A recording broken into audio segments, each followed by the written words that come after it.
Hello and welcome to the President's Podcast right here on the record with the Ohio Senate. The views the news excludes. I'm John Fortney, the Director of Communication with the Senate Republican Caucus, the Majority Caucus, and the Ohio Senate. Some very heavy lifting has been happening. $4.2 billion worth of a state capital budget happens every 2 years.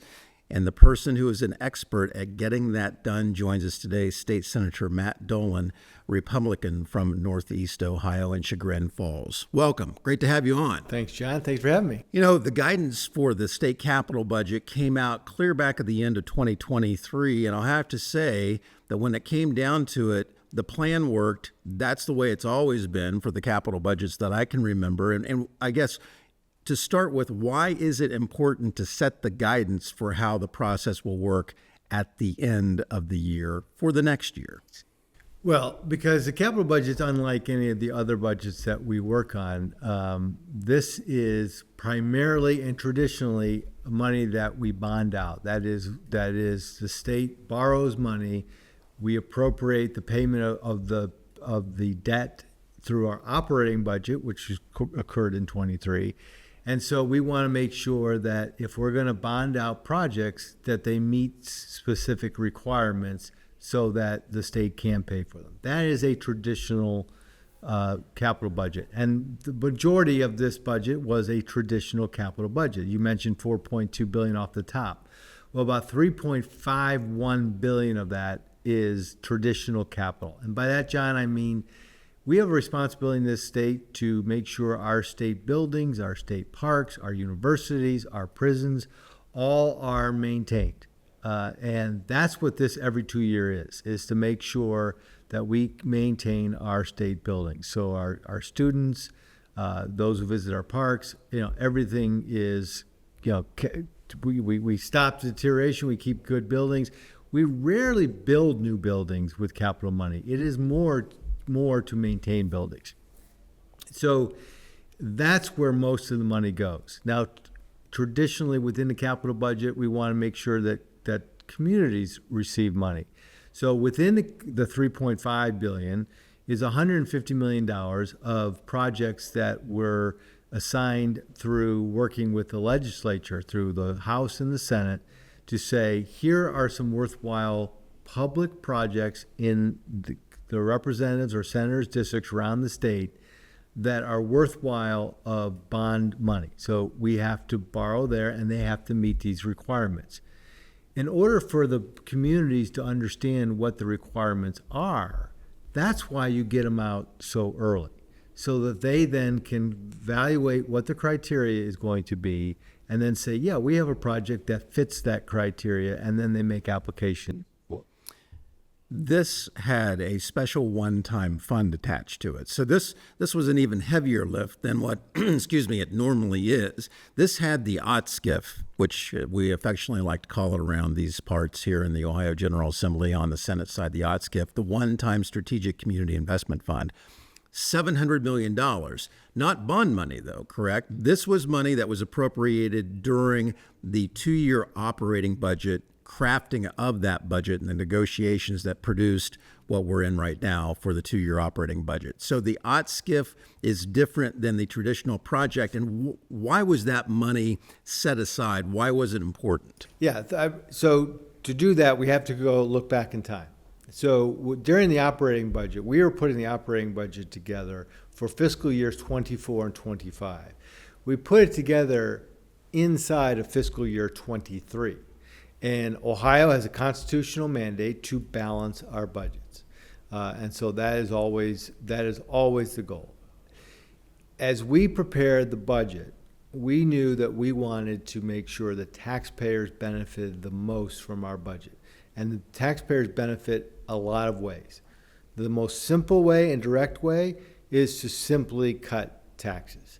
And in our budget, we cut $3.1 billion of tax. We provide tax relief, income, business, all kinds of benefits for individuals inside of Ohio.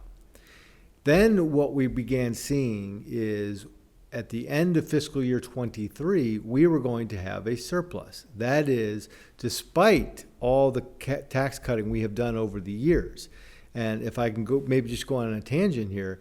So when I arrived in the legislature, we were at the highest bracket was 7.2%, and there were 9 brackets.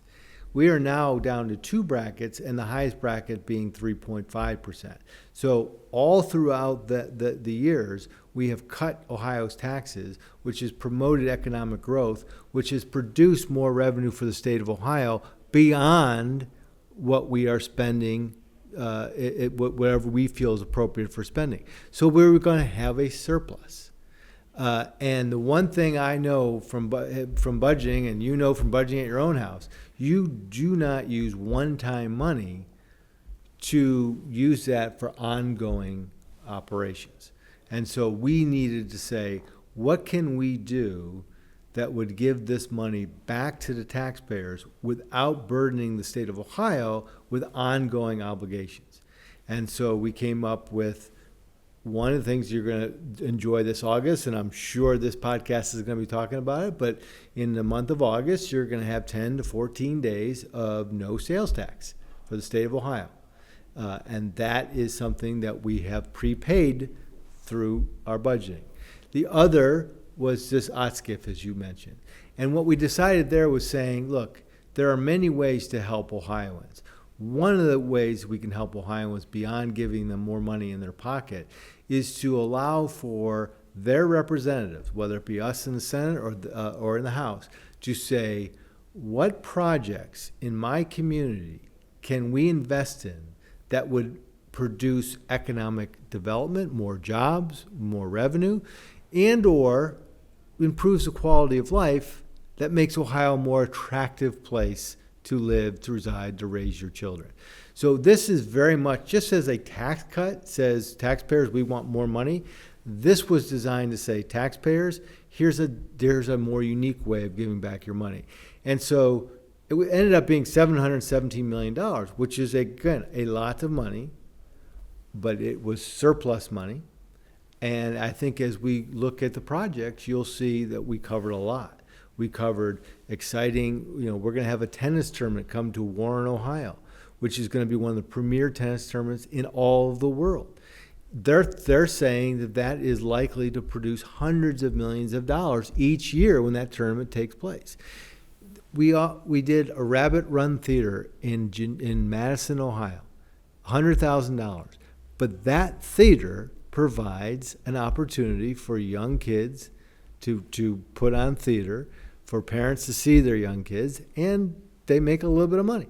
So it ran the gamut of economic development, quality of life, and so this very much is a return of taxpayers' money back to the taxpayers. Well, these really are projects that people notice in their neighborhoods, in their communities. And it doesn't have to be a giant project, because you think a lot about a lot of the small towns around Ohio, some of the more medium-sized cities as well, that are really working hard with the plan to renovate those old empty buildings that have all the history, but they're empty, and to try to revitalize and renovate their downtowns.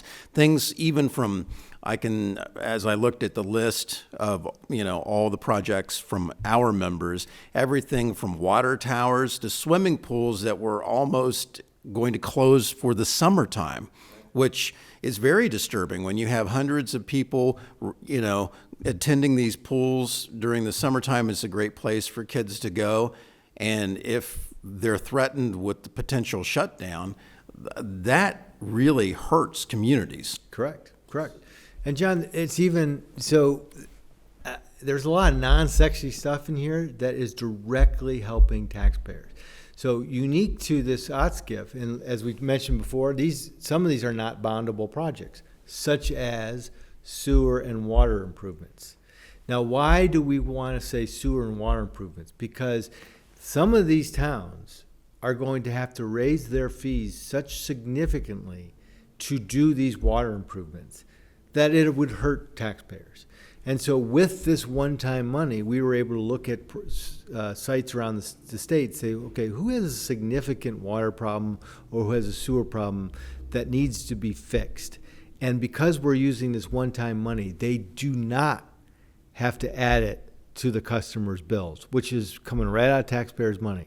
So this is a direct savings to some communities who were getting projects done that otherwise would not have been able to get done without a significant fee increase for the customer. And again, we're talking about two different sets of criteria. You have the traditional capital budget, which is bond money funded by bonds, the sale of bonds through the state of Ohio. This was not bond money. Correct. Okay. And the best money is flexible money, and that's what allows us to go and do a water sewer project, and do a swimming pool, and do a tennis tournament. I imagine that when it came to the first phase, the Strategic Community Investment Fund applications, how many applications for projects did you go through? Hundreds? 1,000? I mean, I would think that the response when the word went out that this secondary fund would be available to apply for because maybe my project doesn't meet the original capital budget criteria, but it would qualify under this new set of criteria. What was the response like? Well, John, when you're the finance chairman and you introduce the bill and there's lots of fanfare, you spend most of your time talking to people who are disappointed. So $717 million were spent. We had nearly $4 billion worth of requests. So the vast majority of requests did not make it. So the challenge we have over these past few months was determining, evaluating each of these projects and what would do those two goals that we had: create economic development, improve quality of life. I mean, a lot of good ideas. We also wanted to say that we wanted we wanted projects to have skin in the game. So somebody might have a great idea, but they were looking for the state to pay 100% of it. Others, okay, great idea. They had philanthropic support. They have other revenues, and the state was the final money in. So variety of projects all over the state. And again, my job sometimes is the disbursement of disappointment because they look to me and say, how come my project didn't get in? I like to say on this program that no good deed goes unpunished, right? You were referencing about when you came into the legislature, there were 9 state income tax brackets. Now there are only 2, and no one pays any income if they make any income tax, rather, if they make $26,500 or less. Do you think that's an important part of tax policy when it comes to funding the state and the reliance on income taxes? Yeah. So the first thing you want to do is you want to encourage folks to get into the workforce. And a lot of times when you first enter the workforce, you're not making a lot of money. And that has been true for time immemorial. But what we don't want is that even though you're just starting, that you look at your income and say, gosh, a lot of this is going back to the state, and I really need it now. And so that is why we exempted, I think it's this first $26,050 that is not for tax. And the reason you want to shrink brackets is so that the cliff, we want you motivated to say, okay, if I take this next job, I'm going to go in and make $30,000 a year, but now I have to pay taxes. And that's something you have to factor in. But if you soften that cliff so that the adjustment to paying taxes is not as steep when you have high brackets and high rates, well, you go from paying 0 taxes to all of a sudden you're paying high taxes. So over the years, we've been able to do 2 things: lower the rate and lower the brackets, so that as people gain success in their careers, that they're not hitting a cliff where all of a sudden they have to pay so much in taxes because they haven't been able to, that it's gradual and not as much. And that's why I think you're seeing the Intels, the Hondas, the data centers, all those coming to Ohio, because they see it's a great place to work. We want to incentivize ambition and people who are ambitious and want to move forward. And if you're a college student, like my youngest daughter was up until she just got her teacher's license, yeah, thanks. She was making ice cream cones for a living. And I can remember working back in the lumber yard, when I was in college. I think at that time making $4 an hour is what I topped out at. But then you looked at the state income tax and you're like, wow, $4 an hour really doesn't go very far when the state is into your paycheck. So this helps college students. This helps people on their first jobs trying to get a step up, a leg up, and then move into their career field. What do you think the overall economic picture is in the state? Because we've been able to, as you say, flatten the tax policy down to 2 brackets. You brought up the new investment specifically in Central Ohio with the Facebooks, and then 2 weeks ago, I think Google made a big announcement. And then, of course, Intel making the semiconductors with their 2 fabricating facilities. What do you think the overall economic picture is for Ohio? Because when you sprinkle some politics in it, the left loves to say Ohio is at the bottom. It's a terrible state for economic investment.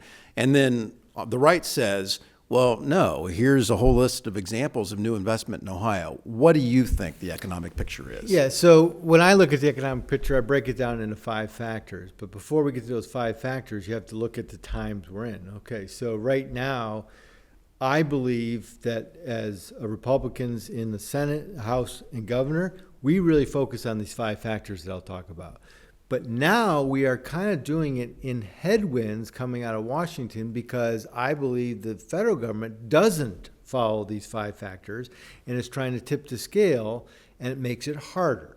So what are the 5 factors that make sure we have economic growth? One is taxes, and we spent a little time on that. So we want to make sure that our income taxes and our business taxes are low and fair so that we cite businesses and all the things we just talked about. So individuals feel like this is a great place to be. Regulations.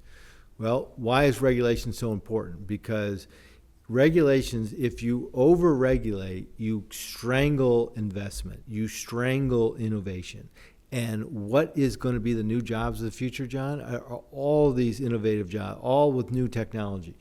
If we creep in and regulate it all, we won't get it. In Ohio, we've been very conscious about making sure our regulations serve a public purpose and get the ones that don't serve a public purpose.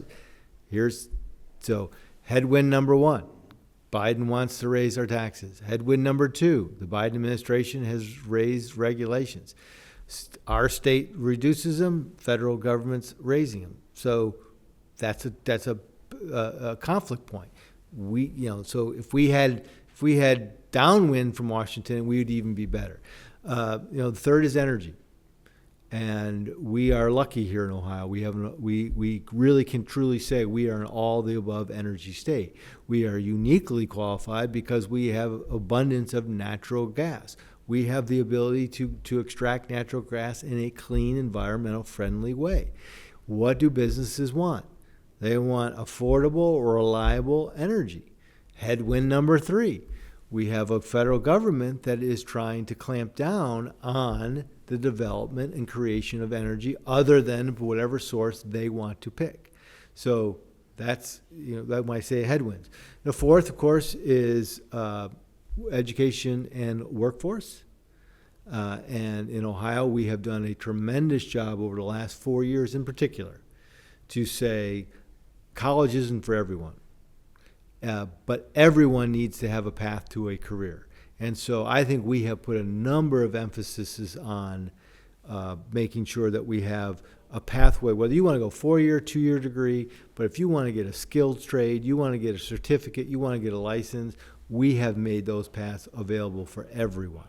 And I think that is a significant, that is a downstream impact that 2 years from now, you'll be seeing a major difference because these will be young people hitting the workforce with livable wage, with a skill that will translate into a career.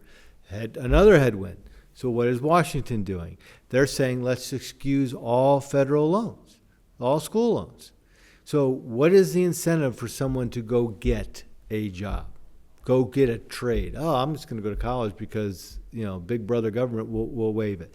And then, of course, the fifth is infrastructure, to make sure that businesses know that they can get our goods in and out.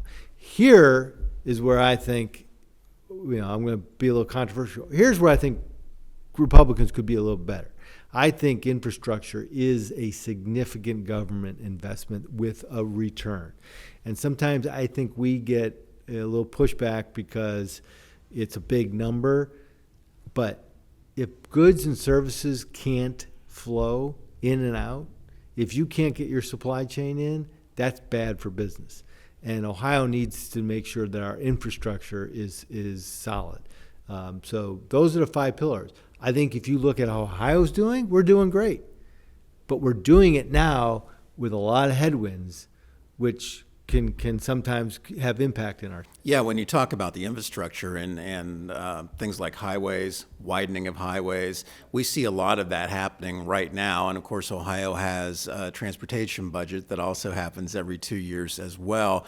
You were talking about energy and reliable, affordable. You put your finger on it. That is what not only business and industry wants, but that's what the public wants. They don't want big surprises. They want to make sure the lights don't flicker in the dead of winter, or the air conditioning stays on when we have a hot dry spell. So I know you also have a bill out regarding energy, and Ohio does have tremendous natural resources that really do go a long way to powering the businesses from manufacturing right up the ladder. What's the bill number, and what does your bill do? So the bill number is 275, Senate Bill 275. So all the success that we just talked about, or the pillars of success, create challenges. And one of those challenges is, will we be able to create the energy that our success will need? And I don't know that we can. And that's not unique to Ohio. That's all over the place, because the new industries require a lot of energy. So what my bill is saying is, let's be agnostic as to the creation of the energy, but let's allow customers to, it's called virtual net metering. Let's allow customers who want to be guaranteed that they're going to have their energy and want the possibility that they can reduce costs.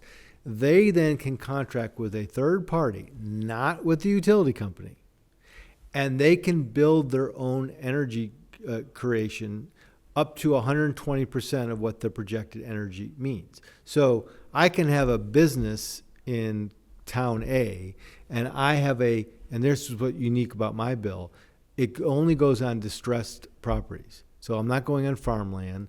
So it's brown properties versus green property. I'm not saying put it on farmland. I'm saying put it on distressed properties. Urban has distressed properties. Appalachia has, abandoned coal mines. They can use those. And what you do is you build your energy source there, whether it's solar, whether it's wind, whether it's gas, you create the energy. And that energy then, it gets into the grid. Now, I don't want to wonk out on you, but that is energy that goes right from the source into the distribution so that we all enjoy power. Utilities have to build huge transmission plants. That's energy that goes on the transmission lines, then to the distribution lines, and then to the ultimate customer. We need those, but we're lacking in how many we have. These, if you will, these virtual net meters can appear everywhere and continuously provide energy into the grid. Supplementing the grid, in other Correct. words, from the primary generation. And why would a customer want to do that?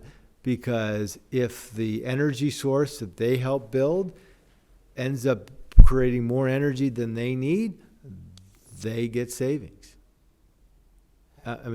So that it's a bill designed to say, yeah, we want reliable energy, we want affordable energy, but we better have a system that can create the energy as well. Well, yeah, because some of these data centers that are coming in, I think a lot of people didn't realize the amount of power that is required. And it does put a stress not only on the grid on the supply side, but also on the capacity to carry it.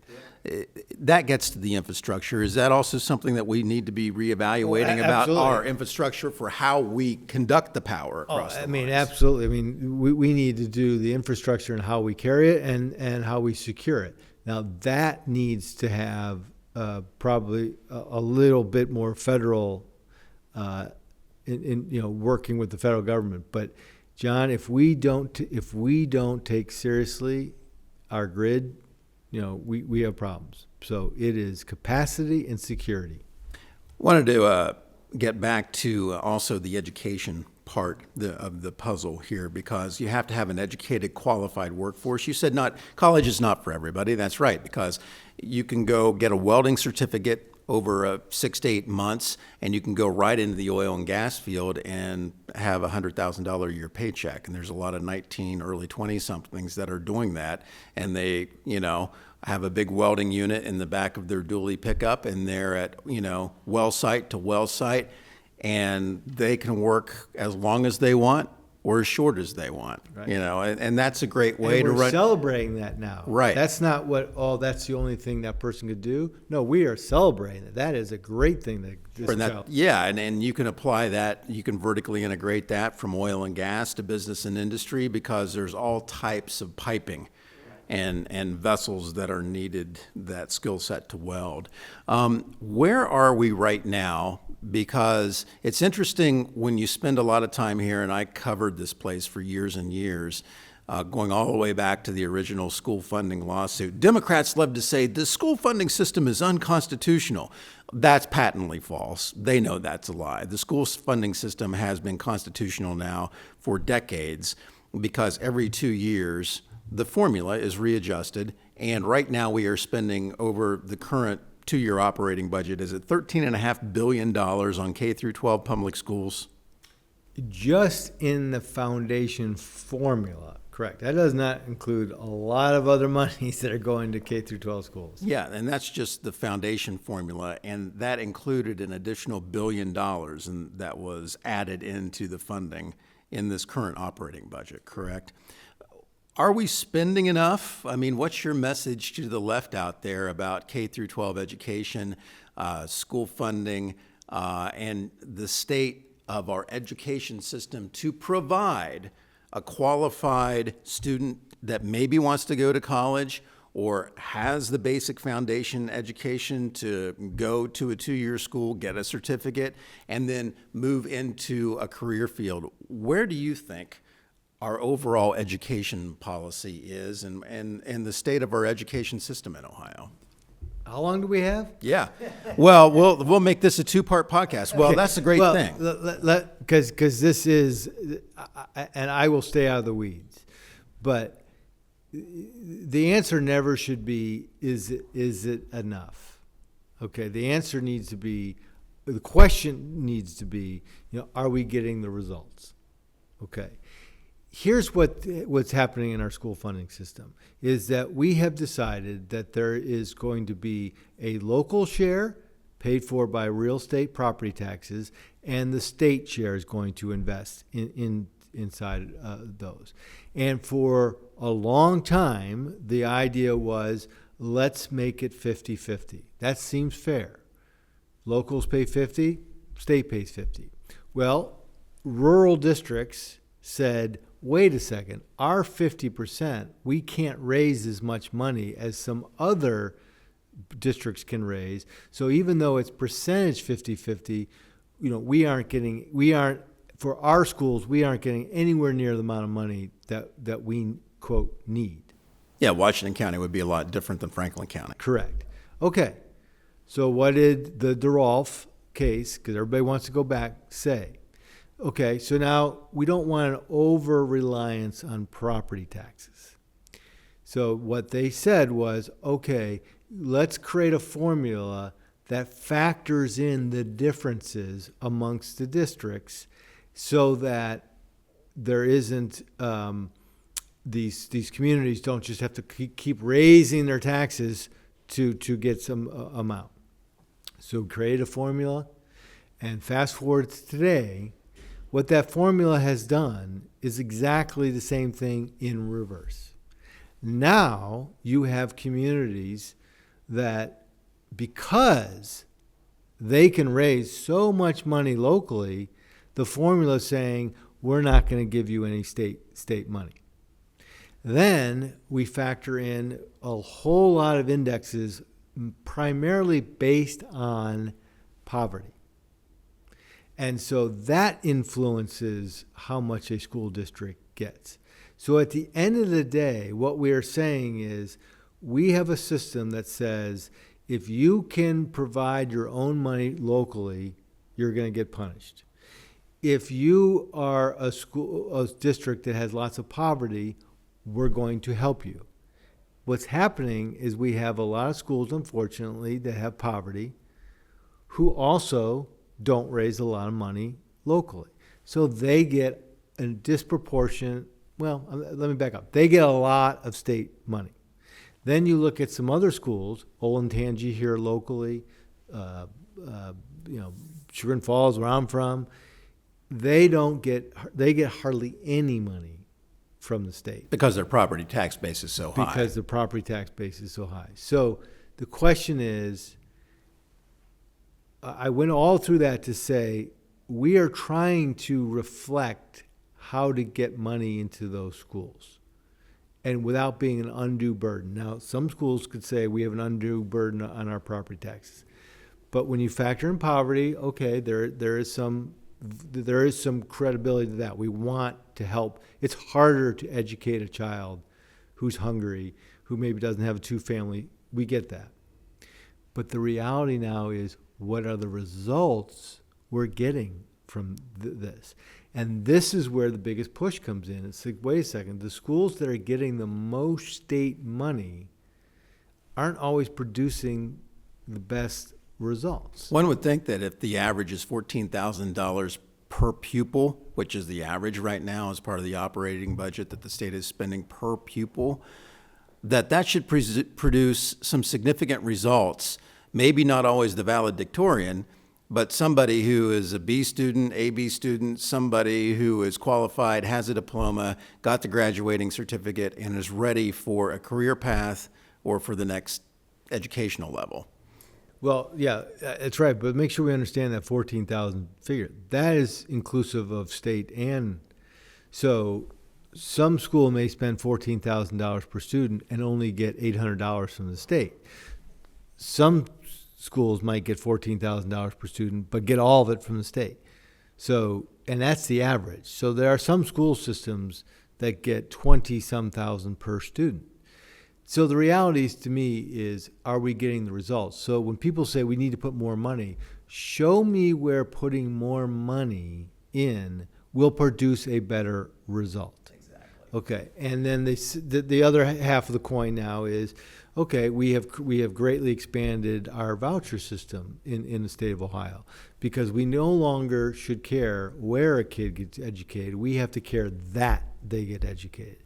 And so one of the big beefs, and it was legitimate, is the school districts were saying, hey, you create a voucher system, but you're paying for it out of our share. That's a fair argument. That's been addressed. So to your point, at the beginning, we added $1 billion to the funding formula that goes to traditional K through 12 schools. $1 billion. We also then separate created a new voucher program that is not paid for out of that formula. And what that does is says, look, we want results. So if you as a parent aren't satisfied where your child is going to school, we want you to have the ability to find a place where that child can get to school. Ultimately, what we want is sometimes school districts to look at each other and go, why are we losing so many students? What aren't we doing? What results aren't we getting? And, that's a long-term play, but we hope. But at the end of the day, John, it's all about getting kids educated. Yeah. And so we don't care. Get educated. And parents certainly have a solid idea of what is best for their student, right?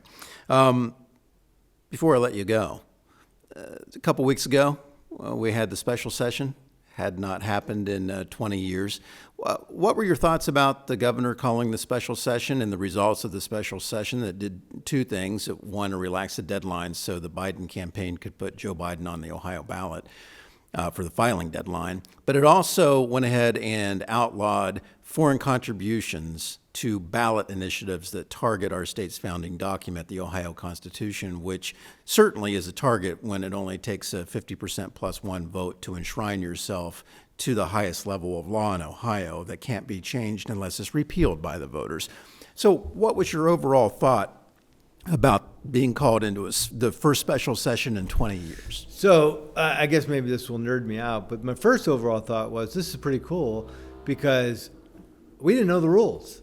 You know, none of us had been through this before. So we're kind of reading how does this work out. So that was kind of interesting to say, all right, how does this play out? What are the things we're supposed to do? But the reality is these were two very common sense things that needed to be done, and the Senate did it. We did it twice, as a matter of fact. But you know, look, the House didn't. So as a result, I think the governor did the right thing. He says, look, we got two things that we need to get done. We need to show that Ohio is above politics and recognize there was no games being played.